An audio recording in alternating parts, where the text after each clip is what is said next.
হিসাব ডেবিট, নগদান হিসাব credit. But কেন হইলো এই স্টুডেন্টের অনেক স্টুডেন্টই হচ্ছে 60% স্টুডেন্ট অ্যান্সারটা দিতে পারবে না যে নগদ বেতন হিসাব কেন আমরা ডেবিট লিখলাম এবং নগদান হিসাব কেন ক্রেডিট লিখলাম। তুমি যদি কমার্সের স্টুডেন্ট হও এবং তুমি যে লেভেলেই থাকো না কেন, 9-10-এ, কলেজ লেভেলে বা অ্যাডমিশন লেভেলে, যদি তুমি কমার্সের স্টুডেন্ট হও এবং তোমার যদি অ্যাকাউন্টিংয়ের বেসিক ক্লিয়ার না থাকে, তাহলে এই ভিডিওটি তোমাদের জন্য। আজকে আমাদের ক্লাস কি? আজকে আমাদের ক্লাস হচ্ছে ডেবিট ক্রেডিট বেসিক ক্লাস। হ্যাঁ, অনেক স্টুডেন্ট আছে যারা হচ্ছে ডেবিট ক্রেডিট করতে পারে না আর কি, তাদের ডেবিট ক্রেডিট বেসিকটা ক্লিয়ার নেই, বা ডেবিট ক্রেডিট করতে পারতেছে বাট কেন ডেবিট হচ্ছে বা কেন ক্রেডিট হচ্ছে এই বিষয়টা স্টুডেন্টদের ক্লিয়ার না। মোস্ট প্রবাবলি অনেক স্টুডেন্টই হচ্ছে কি তাদের ডেবিট ক্রেডিটের বেসিকটা ক্লিয়ার না। তো তোমাদের এই সমস্যাটাকে সমাধান করার জন্যই আমি জামিউল তোমাদের জন্য নিয়ে এসেছি হচ্ছে ডেবিট ক্রেডিট বেসিক ক্লাস। আমি তোমাদেরকে কথা দিচ্ছি, তোমরা আমাদের একটা জাস্ট এই ক্লাসটা করো, সম্পূর্ণরূপে যদি এই ক্লাসটা করো তাহলে তোমার ডেবিট ক্রেডিটের বেসিক নিয়ে আর কোনো প্রবলেম থাকবে না। তুমি জাস্ট ডেবিট ক্রেডিটের বেসিক ক্লিয়ার না, তুমি আমার এই ভিডিওটা দেখবা, দেখার পর তুমি প্র্যাকটিস করবা, আমার কথাগুলো মিলাবা আর প্র্যাকটিস যদি করো তাহলে তোমার অ্যাকাউন্টিংয়ের বেসিক ইনশাআল্লাহ ক্লিয়ার হয়ে যাবে। চলো শুরু করি। ওকে, তো আমরা জানি যে হিসাব কত প্রকার, হিসাব হচ্ছে 5 প্রকার। হ্যাঁ, কি কি? সম্পদ, তারপর হচ্ছে ব্যয়, আয়, দায় এবং মালিকানা সত্ত্ব। এটা হচ্ছে হিসাব আমাদের 5 প্রকার। কি বললাম যে হিসাব 5 প্রকার। আমি আমার বোঝার সুবিধার্থে আমি কিন্তু এগুলা সিরিয়ালে বেশি প্রিফার করিনি। সম্পদ, ব্যয়, আয়, দায়, মালিকানা সত্ত্ব। হিসাব কত প্রকার? 5 প্রকার। তো আমরা জাস্ট এটা জানি, এটা সবাই জানি যে সম্পত্তি বৃদ্ধি পেলে কি হয়? সম্পত্তি এবং ব্যয় বৃদ্ধি পেলে হয় ডেবিট এবং হ্রাস পেলে হয় ক্রেডিট।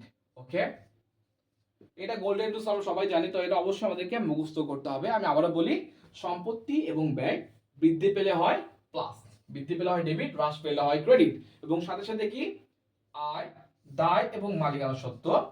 আয়, দায়, মালিকানা সত্ত্ব বৃদ্ধি পেলে হয় ক্রেডিট এবং হ্রাস পেলে হয় ডেবিট। সিম্পল জিনিস না? এটা মাথায় রাখো যে সম্পত্তি এবং ব্যয় বৃদ্ধি পেলে হয় ডেবিট, এবং হচ্ছে আয়, দায় ও মালিকানা সত্ত্ব বৃদ্ধি পেলে হয় ক্রেডিট এবং হ্রাস পেলে হয় ডেবিট। এই সিম্পল জিনিসটা আমরা জাস্ট ডেবিট ক্রেডিট ফর্মুলাতে অ্যাপ্লাই করব, তাহলে ইজিলি আমরা ডেবিট ক্রেডিট করতে পারবো। ওকে, তো দেখো আমাদের প্রথমটা কি বলছে যে বেতন প্রদান। ওকে, বেতন প্রদান কত? 2000 টাকা। আমাদের প্রথম লেনদেনটা কি? বেতন প্রদান 2000 টাকা। ঠিক আছে, বেতন প্রদান করলাম। এখন আমাদের দুইটা হিসাব আইডেন্টিফাই করতে হবে। কি কি? আমাদের হচ্ছে বেতন এবং নগদ। ওকে, কি বললাম যে বেতন প্রদান 2000 টাকা। বেতন প্রদানের ফলে কি হয়েছে বলো তো?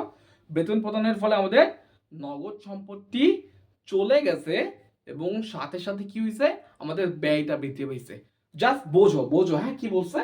যে বেতন প্রদান করছি, বেতন প্রদান ফলে কি হয়েছে? আমাদের নগদ সম্পত্তি চলে গেছে। ওকে, তাহলে দুইটা পক্ষ লিখি, বেতন হিসাব এবং হচ্ছে নগদান হিসাব। ওকে, দুটা কাজই তো করছি না। বেতন প্রদানের ফলে কি হয়েছে? আমরা বেতন দিছি, সাথে সাথে আমাদের নগদ টাকা চলে গেছে। এখন আমরা কি জানি বেতন কি হিসাব বলো তো? বেতন হচ্ছে ব্যয়। তো ব্যয় আমাদের বৃদ্ধি পেলে কি হয়? ডেবিট। দেখো আমরা এখানে কি প্রমাণ করছি? আমরা জানি যে সম্পদ বা ব্যয় বৃদ্ধি পেলে হয় ডেবিট। ওকে, সিম্পল জিনিস। দেখো, তো আমরা এখানে বেতন প্রদান করছি। বেতন কি? বেতন হচ্ছে আমাদের ব্যয় হিসাব। তো ব্যয় যেহেতু আমাদের বৃদ্ধি পাইছে তার মানে হলো ডেবিট।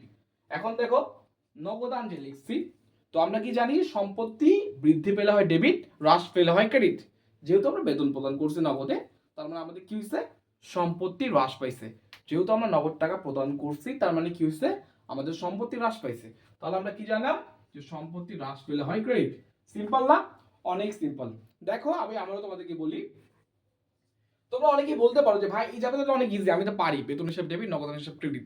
বাট কেন হইলো এই স্টুডেন্টের অনেক স্টুডেন্টই হচ্ছে 60% স্টুডেন্ট অ্যান্সারটা দিতে পারবে না যে নগদ বেতন হিসাব কেন আমরা ডেবিট লিখলাম এবং নগদান হিসাব কেন ক্রেডিট লিখলাম। এটা স্টুডেন্টরা বলতেই পারবে না। আমি জাস্ট তোমাকে ভাঙায় বোঝাচ্ছি যে কিভাবে ডেবিট ক্রেডিট হচ্ছে। ওকে, তো দেখো আমি তোমাকে আবারও বললাম যে সম্পত্তি এবং ব্যয় বৃদ্ধি পেলে হয় ডেবিট, হ্রাস পেলে হয় ক্রেডিট। দায়, আয়, মালিকানা সত্ত্ব বৃদ্ধি পেলে হয় ক্রেডিট, হ্রাস পেলে হয় ডেবিট। ওকে, সিম্পল। তারপর দেখো কি বলছে যে আসবাবপত্র ক্রয়। ওকে, আসবাবপত্র ক্রয় ফলে কি হয়েছে? আমাদের নগদ আসবাবপত্র আসছে, সাথে সাথে আমাদের নগদ সম্পত্তি হ্রাস পেয়েছে। মানে একটা সম্পত্তি বৃদ্ধি পাইছে এবং একটা সম্পত্তি হ্রাস পাইছে। কি বললাম? যে আসবাবপত্র ক্রয় মানে কি হয়েছে? আমাদের আসবাবপত্র বৃদ্ধি পাইছে এবং সাথে সাথে আমাদের কি হয়েছে, নগদ টাকা চলে গেছে। তো দেখো আমরা দুটো পক্ষ লিখলাম, আসবাবপত্র আসবাবপত্র হিসাব, আরেকটা কি, আরেকটা হচ্ছে নগদান হিসাব। Okay fine.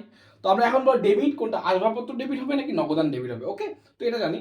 তো আমরা কি জানি যে সম্পত্তি বৃদ্ধি পেলে ডেবিট হয়। তো আমার যেহেতু আসবাবপত্র ক্রয় করার ফলে সম্পত্তি, আসবাবপত্র নামে যে সম্পত্তিটা বৃদ্ধি পাইছে, তাহলে সেটা কি হবে, অবশ্যই ডেবিট হবে। তো আমরা কি জানলাম যে সম্পত্তি বৃদ্ধি পেলে হয় ডেবিট। দেখো সম্পত্তি বৃদ্ধি পেলে হয়েছে ডেবিট, এবং আসবাবপত্র ক্রয় করার ফলে কি হয়েছে, আসবাবপত্র ক্রয় করার ফলে আমাদের নগদ সম্পত্তি হ্রাস পাইছে। তার মানে কি হইলো, আমরা বুঝলাম যে সম্পত্তি হ্রাস পেলে হয় ক্রেডিট। বুঝতে পারছি, সম্পত্তি হ্রাস পেলে কি হয়, সম্পত্তি হ্রাস পেলে হয় ক্রেডিট। ওকে ফাইন, নেক্সটটা দেখি। দেখো কি বলছে, যে পণ্য ক্রয়, পণ্য ক্রয় 10,000 টাকা, তার মধ্যে কি করছে, 50% নগদে ক্রয় করছে। ওকে, পণ্য ক্রয় করছে কত, পণ্য ক্রয় করছে 10,000 টাকা, যার মধ্যে 50% নগদে করছে। ওকে, আমরা হিসাবগুলোকে আইডেন্টিফাই করে আগে দেখো পণ্য ক্রয় করলে কি হয়েছে, আগে হিসাব লিখি তিনটা, হ্যাঁ, ক্রয়, তারপর হচ্ছে নগদান, একটা হচ্ছে প্রদেয়। হ্যাঁ, দেখো আমাদের কি করছে, যে ক্রয়, ক্রয় কি, ক্রয় হচ্ছে ব্যয় হিসাব। তো ব্যয় বৃদ্ধি পেলে কি হয়, আমরা যেহেতু পণ্য ক্রয় করছি, তার মানে কি হয়েছে, আমাদের পণ্য ক্রয় করার ফলে আমাদের ব্যয় বৃদ্ধি পাইছে। ব্যয় বৃদ্ধি মানে কি, ব্যয় বৃদ্ধি পাইছে মানে ডেবিট। আমরা কি দেখছি জানি, দেখো তো, ব্যয় বৃদ্ধি পেলে ডেবিট হয় না, হ্যাঁ ব্যয় বৃদ্ধি পেলে ডেবিট হয় অবশ্যই। তারপর আমাদের পণ্য ক্রয় নগদে কত করছি, নগদে করছি, মানে নগদ আমাদের সম্পত্তি চলে গেছে। তো আমরা যদি সম্পত্তি হ্রাস পেলে হয় ক্রেডিট। সিম্পল না, দেখো সম্পত্তি হ্রাস পাইছে ক্রেডিট। ওকে, তারপর কি বলছে, যে আমরা পণ্য ক্রয় করছি, তার মধ্যে আমরা 50% নগদে, নগদে ক্রয় করছি। তো আমরা 50% নগদে ক্রয় করছি, আর 50% কোথায় গেল, আর 50% বাকিটাই ক্রয় করছি। ওকে, তো আমাদের কি আসলে প্রদেয় হিসাব। তো আমাদের দায় বৃদ্ধি পেলে কি হয়, দায় অবশ্যই বৃদ্ধি পাইছে, আমরা একটা পণ্য ক্রয় করছি, আমরা একটা পণ্য ক্রয় করছি না, পণ্য ক্রয় করার ফলে কি হয়েছে, আমরা নগদে টাকা দিচ্ছি 50%, মানে 10,000 50% 5,000 টাকা আমরা দিয়ে দিচ্ছি। কি বললাম, একটা পণ্য ক্রয় করছি 10,000 টাকার 50% আমরা অলরেডি দিয়ে দিছি, আর 50% 5,000 টাকা যে বাকি থাকলো, অবশ্যই সেটা আমাদের দায় বৃদ্ধি করতেছে। তো আমরা কি জানি, যে দায় বৃদ্ধি পেলে কি হয়, দায় বৃদ্ধি পেলে হয় ক্রেডিট। দেখো আমি কিন্তু অলরেডি দেখাই দিছি যে দায় বৃদ্ধি পেয়েছে, দায় বৃদ্ধি পেলে কি হয়, দায় বৃদ্ধি পেলে হয় ক্রেডিট। সো এই ছিল আমাদের আজকের ক্লাস। তো তোমরা যদি এই যে বেসিক গুলা ধরে ধরে করো, তাহলে আমি তোমাদেরকে কথা দিচ্ছি যে নেক্সট টাইম থেকে তোমার কখনোই আর ডেবিট ক্রেডিট নিয়ে কোনো প্রবলেম হবে না। তো আমি আশা করব যে তোমার ক্লাসটা ভালো লাগছে। অবশ্যই ক্লাসটা ভালো লাগলে শেয়ার করবা, এবং আমাদের পেজের সাথে যুক্ত থাকো, এবং তোমার অ্যাকাউন্টিংয়ের কোন টপিকটা নিয়ে প্রবলেম সেটা আমাকে কমেন্টে জানাও। ইনশাআল্লাহ আমি তোমাদের সলভ করে দেওয়ার চেষ্টা করব। তো ধন্যবাদ সবাইকে, আসসালামু আলাইকুম।